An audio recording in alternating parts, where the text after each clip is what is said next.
welcome back. Our guest for today is author Dr. Neisa Jenkins, who recently published the book titled Speak Up, I Can't Hear You, the Voice of a Woman. Hello, Dr. Jenkins. How are you? Good, good. How are you, Dr. Campbell? Glad to be here with you. Thank you. So, you are our first guest in my 52 weeks of 52 authors in 2024. It's the first Wednesday of January 2023. And I feel like a lot of people at the beginning of the year, they have the New Year's resolution and all the things that they're going to do, accomplish this year. But somewhere along the way, they lose momentum, they lose their voice. And I think Speak Up, I Can't Hear You is a perfect reminder of how powerful our voice is. So tell us a little bit about your journey with writing your book. Certainly. So this has been a long journey for me. I started writing this book back in probably around 2008, 2009, and just over time, life happens. The kids started to get a little bit older. You had all these activities going on, and then technology changed, right? So we went from using the floppy disk to the 3 1/4 disk, et cetera. And so, over time, your computer no longer takes those unless you have some peripherals attached. And so time just went along and I didn't do it. And then I happened to be in a discussion with you about your book and started to have some dialogue with Kathy McClure and here we are, right? So I started again officially just kind of writing this in around maybe February, March of this year. And so remember, a lot of it I had written down already, and had attended a couple of book writing seminars or webinars, and so I had some content already together, and which we all do. I want to just say that is that you have so many things that you've written down, you jotted down over time, and those are the things that I referred back to. So I wasn't just, I mean, some things I had to create, but they were things that I already had written. Awesome. So first of all, thank you for reminding me that I was instrumental in you delivering the baby or helping you as a midwife. Yes. And I will tell you, I enjoy, I love reading. I always have probably 5 books that I'm reading at a time. And I enjoyed reading your book and learned some things about you that I definitely did not know. One of the things that people always say, you shouldn't look like what you've been through. Mhm. I would have never known some of the things that I read about in your book. So there's a couple of areas I want to look at, and Mhm. I have them highlighted. There was one point in the book where you talked about you've got to change your attitude. Mhm. On page 17, you said you got to change your attitude, and something changed inside of you at that moment. Tell us Yeah. a little bit about the importance of attitude and changing your attitude. Well, I think attitude is everything. How we present, how we walk in the room, our presence, the aura that is around us all ties into our attitude. Sometimes we've got to get our attitude together and intact before we ever leave the house, right? To go do all the things that we do. And, my mother was, she was man, the mother for me. Let me just define it as that. And as you're growing up, I know for a fact, and everybody that's close enough to me knows that I'm a pretty spoiled human being. Have always been spoiled, and by that I mean my parents gave me everything, and so did, I guess, most of the people who were closest enough to me. So in all of that, I don't think that's a bad thing. I just think sometimes you can't expect that to come from everybody. And so I think that over time, when you don't get your way, you develop this attitude about yourself, and it may not be a good attitude. In my case, it was not, of course, because my mother would have the dialogue, and so she may say something to me, and it just may I just might get angry about it. It could be just something simple. That to me is attitude. And so in those conversations over a lifetime, really just hearing my mother say that, and her saying it to me the last time, I really don't know what it was about it. I just really attributed to um, our spirits just clicked at that moment. The light bulb came on. I think that's how I define it when I'm talking to my kids. When is the light bulb gonna come on? But the light bulb came on, and I realized, what, maybe my attitude isn't where it needs to be. And I didn't know, I didn't have all the resources that I needed. But I knew that there was something that was making me angry when I couldn't get what I wanted. So I think it kind of started there, but I think we all have to examine ourselves and determine whether or not we've got the right attitude about things going in. I love it. I remember as a child, my aunt would always give us these inspirational quotes. And Mm-hmm. one of them was by I guess he was a poet, an author, Charles Swindoll, who talked about attitude. The longer I live, the more I recognize the impact that attitude has on life. And Yes. I've carried that with me, knowing that none of us are perfect, right? But your attitude determines your outcome. And Yes. sometimes you can throw off the outcome solely based on your attitude because someone is like, oh, I thought they were ready for that, but I realized that they weren't ready. Yeah. Yeah. So I have to ask you about this term because I had never heard this term before. Cousin sisters and cousin nieces. On page 49, you talk about a cousin sister and a cousin niece. What is that? Yes, you know what? I had to go back and write that. More recently, um, my one of my close cousin nieces was experience her daughter was very ill. And so, of course, the family had all come together. We were all praying for her. And I thought to write that. It just, as over the time of trying to get this book together, I'm asking God, okay, is there something else I should put in here? What else should I say? And so we always refer to each other as cousin sisters or cousin nieces because we have my mother and my cousin's mother were sisters, and my cousin's father and my father were brothers. So we all have all the same cousins. We camped together when we were growing up in Whitewater, Wisconsin. We did everything together. And we have some other cousins who have the same last name as us that we are all very, very close with whether it's on the Moss side or the Ivy side. And so we just all are just so close. And then, of course, they have children, right? And I have children. So their nieces are of course my second cousins. I'm sorry, their daughters are my second cousins, but they are like a niece to me because we were all so close, like sisters growing up. And I do mean when we get together, we can be sitting around the table and just dialogue, and then all of a sudden, we start crying together. We start and talking about the goodness of the Lord together. We start laughing about things that we did growing up, and it's just amazing. So they really are like sisters to me, even though I know that they are my cousins and my nieces. But yes, that is where the term comes from.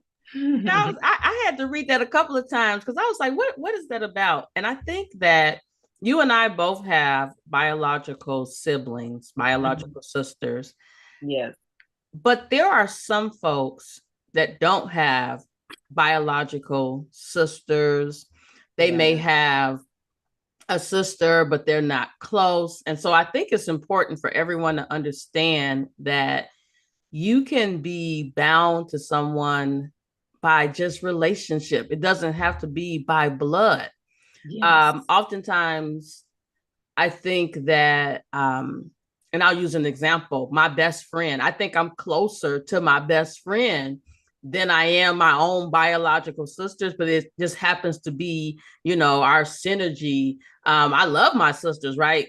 But that those deep, intimate conversations I generally have with my sisters or my mom.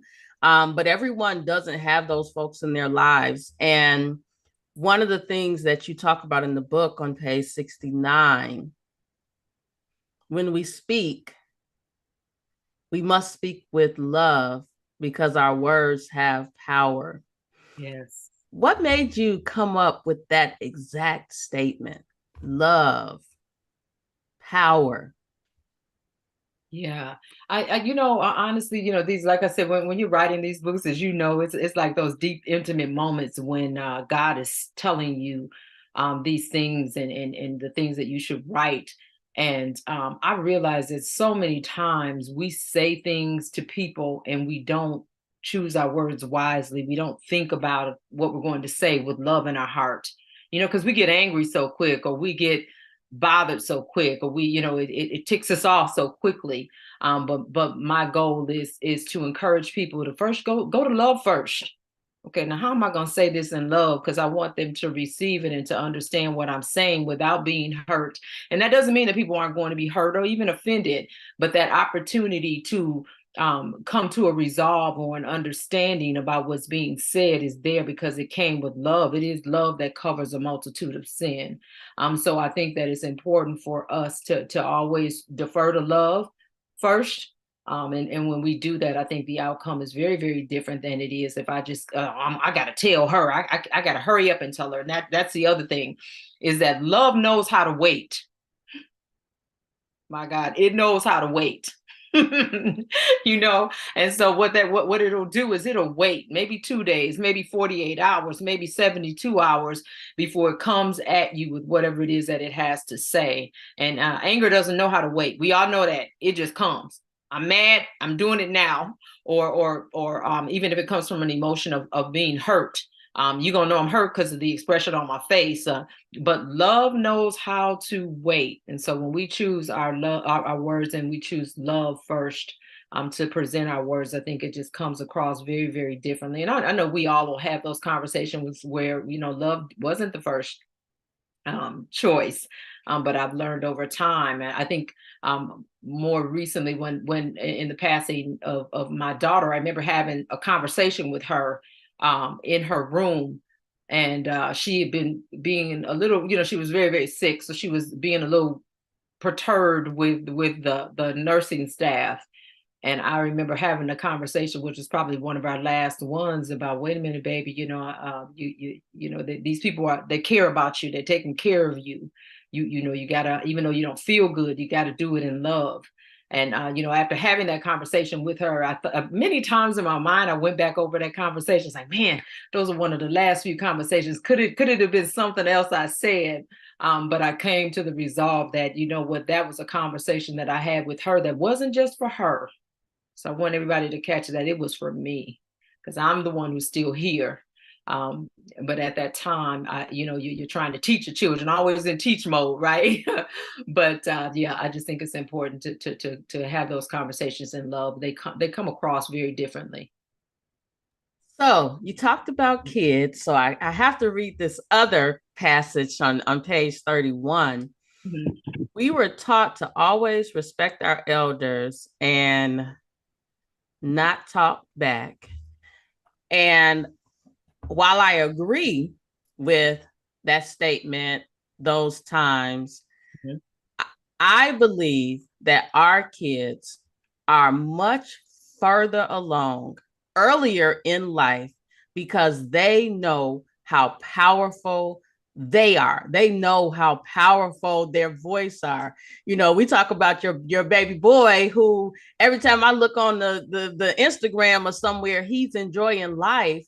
Yeah. And I love it, but I'm afraid at the same time because they are living life without limits. But you touched on that there are our loved ones, friends, and family that are no longer with us. And Mhm. so we have to carry the voice through the next decades and generations of those that we interact with, and let them know that your voice is your instrument. Your voice is something that sometimes you take for granted. And I think about all of the individuals, the women, the men. You talk about in the book how, the book is not just for women, even though it says, on the cover that it's for women, but there are some men who are raising young ladies, and Yes. they need to be equipped with the tools to help them navigate that relationship. And believe it or not, and I was joking with someone recently, there are a lot of men who speak up and don't really know what they're talking about, but they're going to use their voice.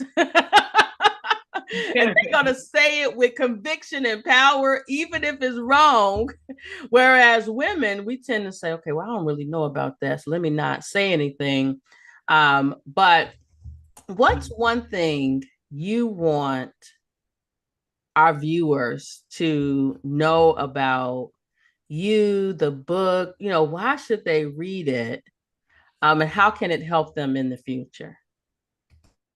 Wow. I think I'll take the first one. Why should they read it? I think it's important to understand the power of our voices. And these are for the people who've been silenced. There are many of us who know the power of our voice, and they've gone on to use their voice in many, many ways, verbally and non-verbally, really.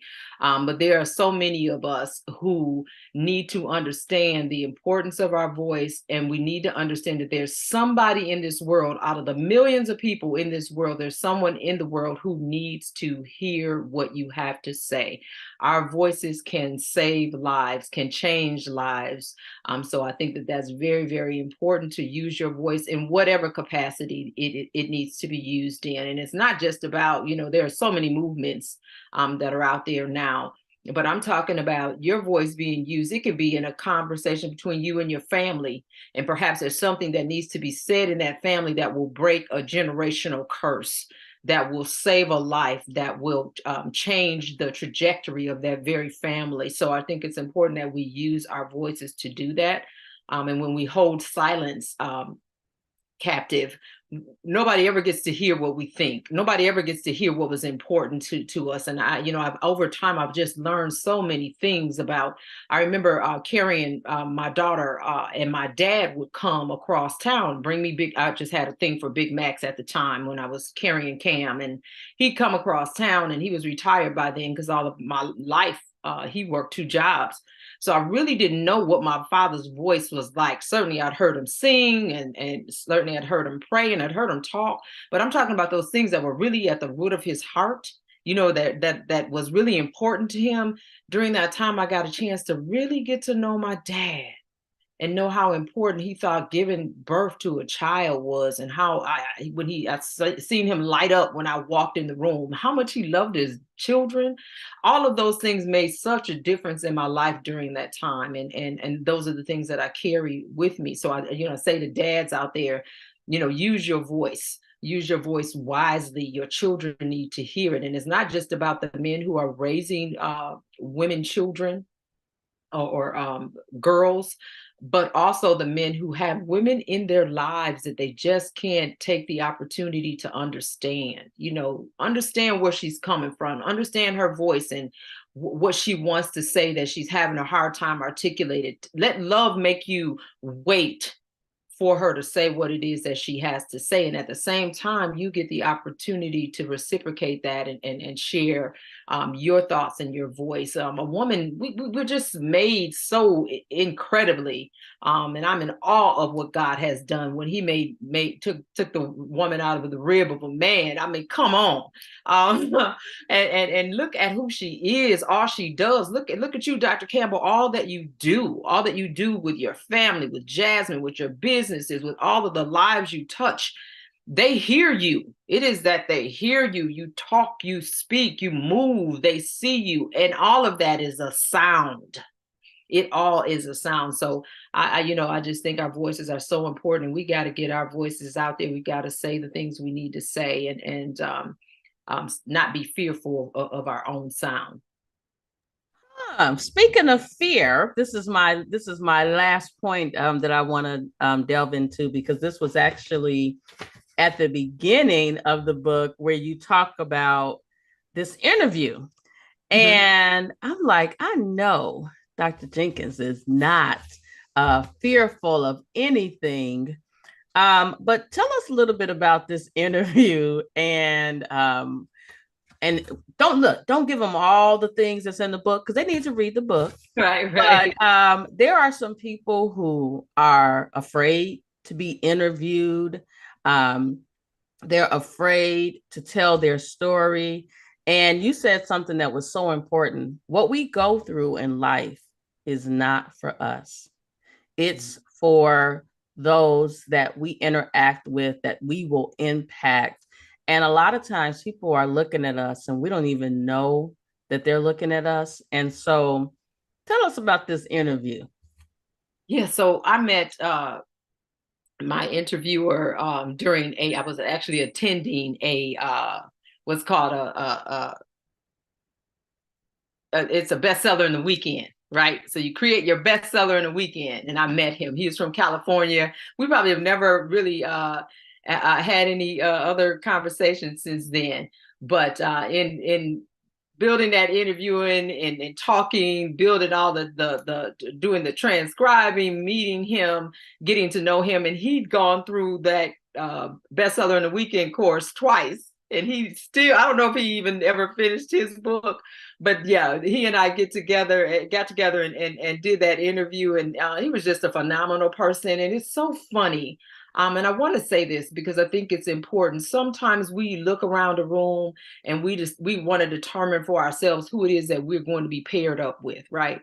And so this was my lesson that day. Everybody else seemed to be pairing up, and I looked at him and he looked at me, and all of a sudden they said, you guys will be pairing up. We had no clue and nothing in common. And I said that to say, sometimes it doesn't even matter if you have anything in common with somebody or if you know them personally. That man really changed my life in terms of answering questions. And the other thing I'll say is I was able to develop my own questions and get things set with him. I didn't have to go into it blindly. So I think that's important. We don't have to always interview blindly. When we're being interviewed, we can take a look at what someone's going to ask, and even contribute to that. But it was a life-changing event for me, and I think that it's important to be able to share your thoughts with someone, whether you know them intimately or not. And again, he changed my life. I probably wouldn't have gotten my manuscript together had it not been for speaking with him. So yeah, that really is something. It's amazing how you meet people and you build social capital when you're not even expecting to. Oh, I love that. So one of the reasons that I embarked on this journey, 52 authors in 52 weeks, is because I know that you should be learning faster than you're growing. And so every book that I've read, that I am reading, has contributed to my growth. And it allows me to have a voice when I'm prepared or not prepared. I could be in a meeting and don't have all the information, but a little nugget that I picked up from reading the book will pop into my head, Mhm. and I have something to say. I have something to contribute to the conversation, to the world, because I'm in this constant growth phase. Yes. Yeah, I like that. I like that, Dr. Campbell. I think we should always be growing and looking for those growth opportunities. And I'll say this, if it's something and we're not growing in a situation, it's not moving us forward, there's no trajectory happening, we need to re-examine things and not be afraid to move on. And I think you've shown that in your life. At least that's been the one lesson in the recent months that I've learned, is that it's okay to make the choice that you have to make, even if it doesn't feel comfortable for you. But if there's no growth happening, our growth is being stunted. There's no alternative for that. Certainly, there are lessons to learn even in that, but we need to always be growing and moving forward in our lives. Awesome. Well, we have your the link for your book that's scrolling across the screen now. So our listening, viewing audience will be able to purchase a copy of the book. I want to thank you so much for joining me today. Everyone, it's Dr. Lisa L. Campbell, the Growth Motivator, and I'll see you next week.